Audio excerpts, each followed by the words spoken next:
And our focus this Tuesday morning is on UP Chief Minister Yogi Adityanath, who's all set to chair his first cabinet meet today. Key issues included in BJP's poll manifesto. शिक्षा विभाग से संबंधित उच्च शिक्षा, माध्यमिक शिक्षा, व्यावसायिक शिक्षा और प्राविधिक शिक्षा, इनके संदर्भ में बृहत समीक्षा पूरे विभाग की हुई। 100 दिनों के भीतर हमको कौन कौन से काम करने हैं, पूरे वर्ष का टारगेट हमको क्या लेना है और पंचवर्षीय योजनाओं के अंतर्गत हमको किन किन टारगेट को पूरा करना है।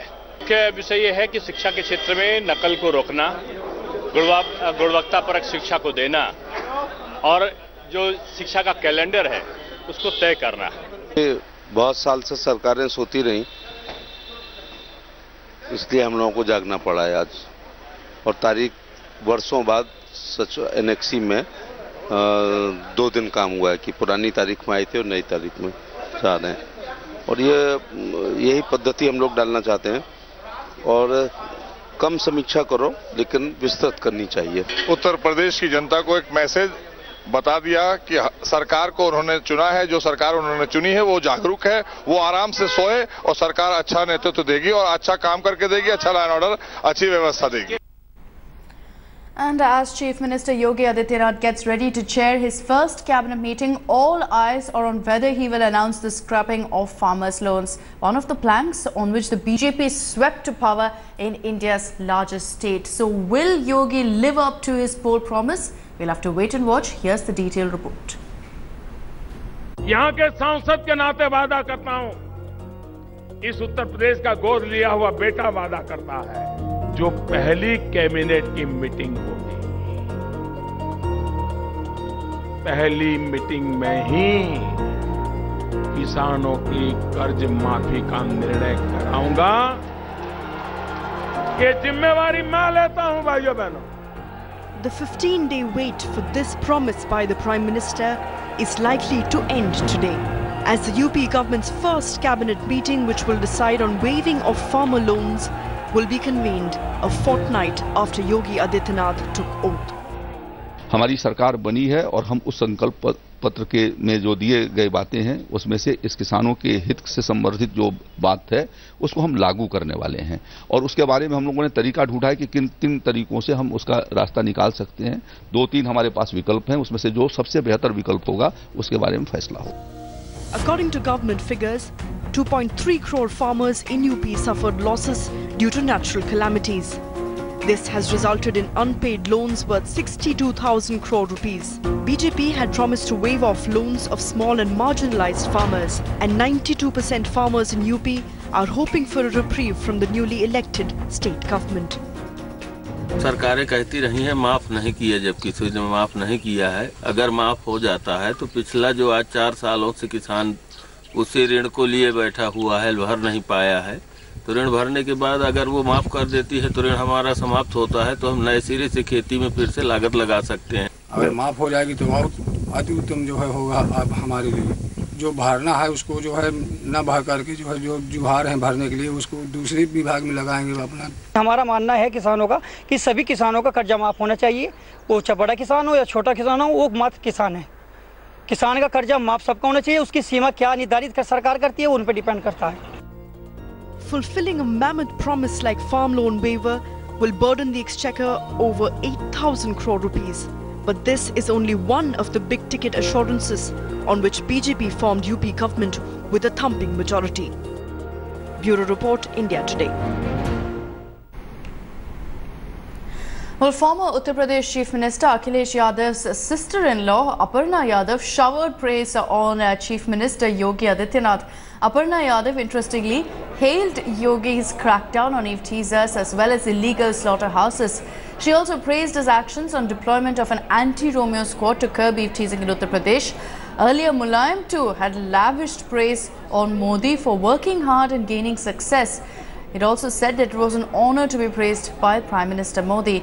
Remember, Aparna lost the recent assembly polls in the state to Congress rebel Rita Bahuguna Joshi, who switched to BJP months before the election. मेरा जो जीवों के प्रति प्रेम है, मेरे हस्बैंड का जो जीवों के प्रति प्रेम है, वो जग जाहिर है। हम लोगों ने हमेशा ये कह लीजिए कि इस तरह के जितने भी हम अपने सोशल पेजेस से एनिमल वेलफेयर के लिए, एनिमल प्रोटेक्शन के लिए और जो भी हमारे दिल के करीबी हैं दोनों लोगों के कॉजेज़, तो we have always promoted them. हम लोग मिलने भी इसीलिए गए थे कि हम शिष्टाचार भेंट है, वो सबके मुख्यमंत्री हैं भाई, क्योंकि मैं उत्तर प्रदेश की नागरिक हूँ तो वो मेरे भी मुख्यमंत्री हैं। और मुख्यमंत्री की अगर आप तुलना करते हैं, जब कोई भी पद पे आसीन होता है तो वो constitutionally he is a father figure. That is the constitution of India, that is not Aparna Yadav speaking. ये 100% उन्होंने इसमें कोई गलत बात नहीं कही है। ये वर्ल्ड एक्नॉलेज कर रहा है कि जितना आप वेजिटेरियन बनेंगे उतना कार्बन एमिशंस कम होते चले जाएंगे। और हमें मैं ये बिल्कुल नहीं कह रही हूँ कि जो लोग खाते हैं नॉन वेज तो उनको खाना बिल्कुल छोड़ देना चाहिए, but I think you should see world is turning vegetarian. और हम तो पहले से ही वेजिटेरियन थे। वीवर जो एक हमारा रेस है पूरा इंडियन रेस, वो एक्चुअली वाज वेजिटेरियन ओनली। बाद में जब इन्वेजन्स हुए, बहुत सी चीज़ें हुई, वो तो पूरा historical background we have to see कि डाइट का कैसा हुआ।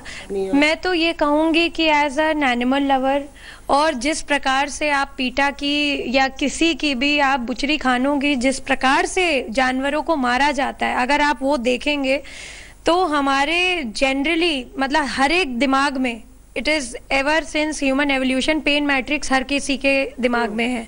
और इतना ज़्यादा दर्द होता है उस चीज़ को देखे। लाइफ इज़ इम्पॉर्टेंट, लाइफ जितनी आपकी मेरी इम्पॉर्टेंट है वैसे ही एक पशु की भी इम्पोर्टेंट है। जस्ट दैट कि हमारे आपकी तरह वहाँ बोल नहीं सकता है या we can not understand their language. और मैं बहुत खुश हूँ कि वो इस तरीके का स्ट्रॉन्ग एक्शन ले रहे हैं। और ये करने से मुझे लगता है कि जहाँ पे हम हिनियस जो अपना एक वायलेंट नेचर को कम कर रहे हैं वो वहाँ पे उनको ये भी ध्यान देना पड़ेगा कि जो लोग इस कारोबार में हैं वो लोग कौन हैं, एक बात। दूसरी बात कि ये कारोबार से ही जिनकी जीविका थी, ये कारोबार से ही जिनकी जीविका थी, उन लोगों को कैसे वो रिहैबिलिटेट करें। तो ये इस पे भी हमें ध्यान देने की आवश्यकता है, क्योंकि जब हम किसी भी स्टेट पे या किसी भी काम पे, स्टेट से मतलब मेरा यहाँ काम से था, उसको रोकते हैं या उसको संवारते हैं या कुछ भी नया करने की कोशिश करते हैं, तो we need to address to the problems of the people who are already working in that setup. छेड़खानी करना सिर्फ उत्तर प्रदेश का ये नहीं है, छेड़खानी करना एक मानसिकता है।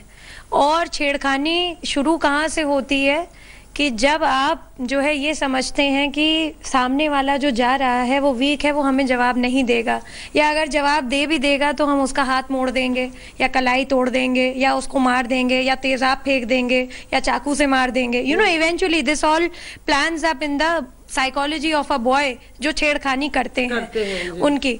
तो मैं ये समझती हूँ कि हमने एज अ सरकार, जब हमारी सरकार थी समाजवादी पार्टी सरकार, तो 1090 चलाया, तो उससे भी बहुत इम्पैक्ट आया। और आज जब ये एंटी रोमियो स्क्वाड है तो ये भी अच्छी बात है, इसमें कोई गलत बात नहीं है। पर मुझे ये लगता है कि जो एंटी रोमियो स्क्वाड के नाम पर जो कुछ लोग ऐसे हैं जो यहाँ या कहीं जो है जो लव कपल्स हैं या उनको छेड़खानी करते हैं, वो अच्छी बात नहीं। उनको भी पता है ये बात, ऐसा कुछ नहीं है, उनसे भी कोई बात नहीं छुपी है, क्योंकि जब उनकी सरकार थी तभी हम मिले थे।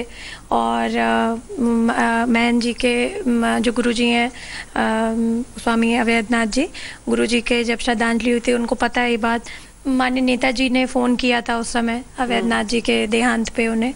तो ये सारी बातें हैं उनकी नॉलेज में, ऐसा कोई संदेश मुझे नहीं देना है किसी को भी, और उनको संदेश देकर मैं क्या कर लूँगी ऐसा कुछ भी नहीं है। ये अटकलें हैं, मुझे लगता है समय आदमी के सारे जवाब दे देता है, और कुछ बातें, कुछ जवाब, कुछ सवाल जो है हमें उसके गर्भ में छोड़ देनी चाहिए।